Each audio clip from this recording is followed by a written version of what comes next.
can start. Lala ngoxolo Nyambos. Uyibekile induku ebandla.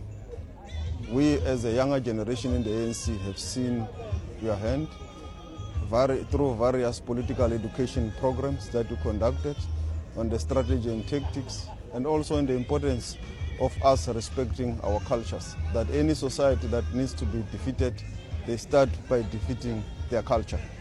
You were fighting for us to restore our cultural identity as a South African and African people. We will always remember you. Also, when we work with you as an ambassador of our country to France, who now deepened very deep political and economic relations between South Africa and France, driving investment into our country, and standing firm on the question of Western Sahara, and also standing firm for the issue of self-determination in line with the human rights of the UN, international law, and also the UN Charter. We also stood firm on the issue related to Palestine and Israel, in particular the question of the two-state solution, which we lobbied the country of France to support, and at the end they recognized Palestine.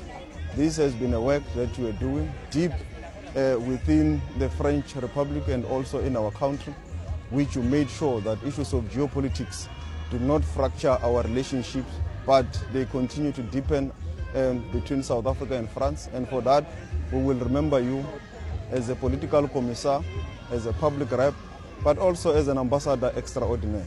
Lala ngoxolo Nyambos. Siyabonga. Put your comrade in his final resting place, where his political career, his life, has ultimately now been taken up once again to God. You know, he's not only a comrade, he's also a brother, because we grew up together. We did so many things together in the course of growing up, in the service of the movement, first and foremost, because that is what he was, a brother, but a political brother, a mentor, somebody who, with calmness and firmness, showed us the way and ensured that we were able to fulfill our responsibilities.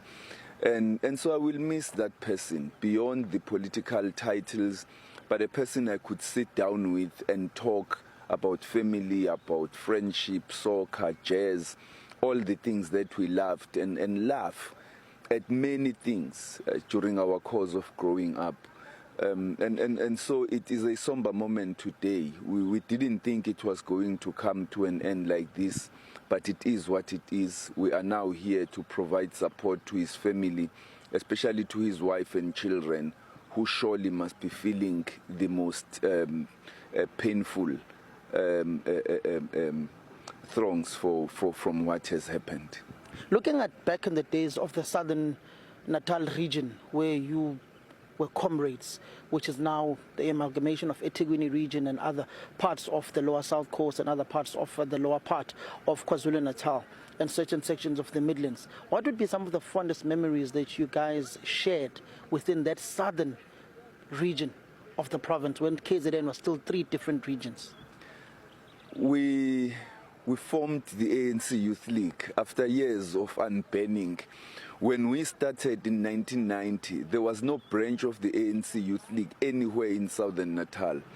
We worked tirelessly to rebuild the structures of the ANC Youth League. By the time we got to the first regional congress in 1991, there were only 5 of us remaining in the leadership of the ANC Youth League. And we were looking forward to the Congress, because that's when a new leadership would be elected, which would reinforce us. We were confident that we would be re-elected. We worked continuously. I remember the meeting we held with the IFP Youth Brigade, which he led. And so the most important thing is we rebuilt the ANC Youth League from zero.